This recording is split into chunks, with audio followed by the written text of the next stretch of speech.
Welcome back to the channel, Break from Fear with Terry Pickens. Today, we will continue giving an education on survival mode. A reminder, survival mode is just living in a mode of fear and anxiety and chronic stress. Today, we're providing part 2 of addictions. And just a reminder, part 1, we told you that addiction creates psychological distress, and it's an obsessive compulsive disorder. The addictive behavior is maladaptive, and the behavior is persistent.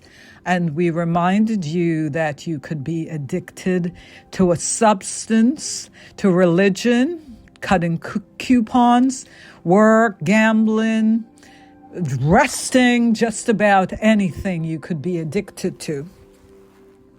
So today in this presentation, the question is, if I still enjoy it, it can't be an addiction, right? Wrong. Due to the media and popular culture portraying addicts as hopeless, unhappy, sometimes even homeless people whose lives are falling apart. Many of you out there, many people with addictions do not recognize or believe they are addicts. As long as they're holding their lives together for sake of appearances, going to work, being married, having kids, they do not consider themselves addict. This is where the proverbial mask, quote unquote, gets worn. Often people's addictions become ingrained in their lifestyle to the point where they never or rarely feel withdrawal symptoms.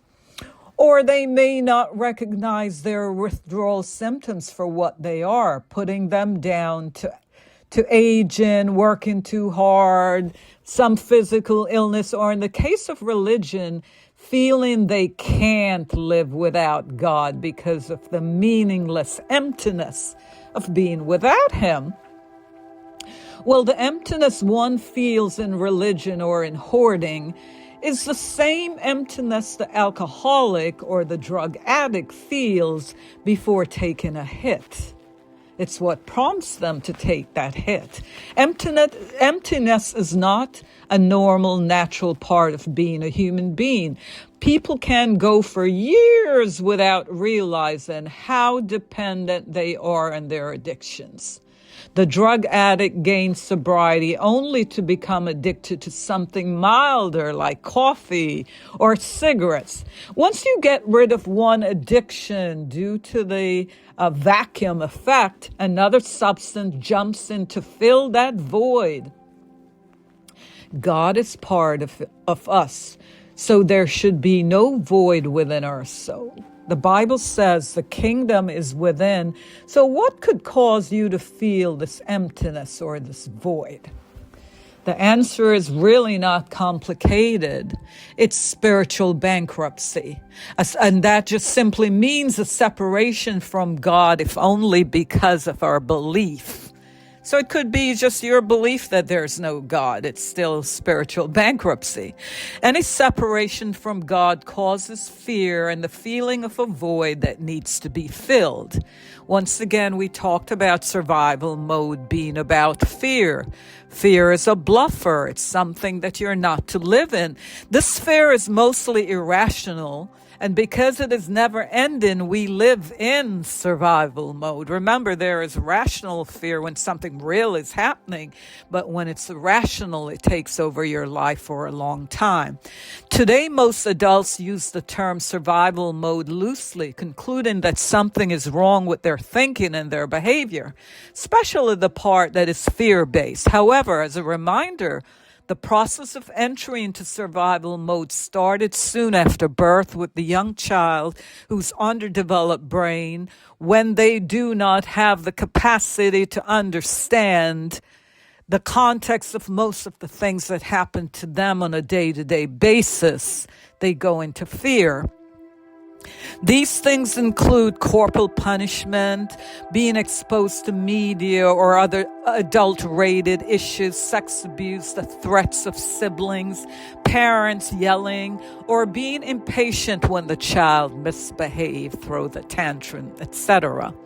During this phase of early childhood, many children's day-to-day experience are interpreted by their primitive brain as potentially dangerous. Even ones that are not dangerous can be interpreted by the child's primitive brain as dangerous. This is why they need adult intervention to prevent their primitive brain from becoming frozen in this protective posture when there is no imminent threat or danger coming at them. This term irrational describes feeling fear and experiencing the physical and psychological response to it, but having no imminent threat, no real danger. This can result in a child entering and staying permanently in survival mode, growing up in it, having all the symptoms of survival mode, which I call survival mode syndrome. Human beings are both physical and spiritual, and they're not equipped to live permanently in this mode. We as parents, guardians, must protect children from their fears, especially irrational fears. Without a power greater than ourselves anchoring us and protecting us, we are left with this void, and we will use anything to fill it up, just to feel like we can stay in our skins. We cope with this uncomfortable void by turning to any obsessive compulsive behaviors, otherwise called an addiction. The most significant takeaway from the Rational Fear Cure, my book, is the imperative to protect future generations of children from entering and living in survival mode. This is all for today. Don't forget to like, subscribe, and comment, and I will bring you more. Take care.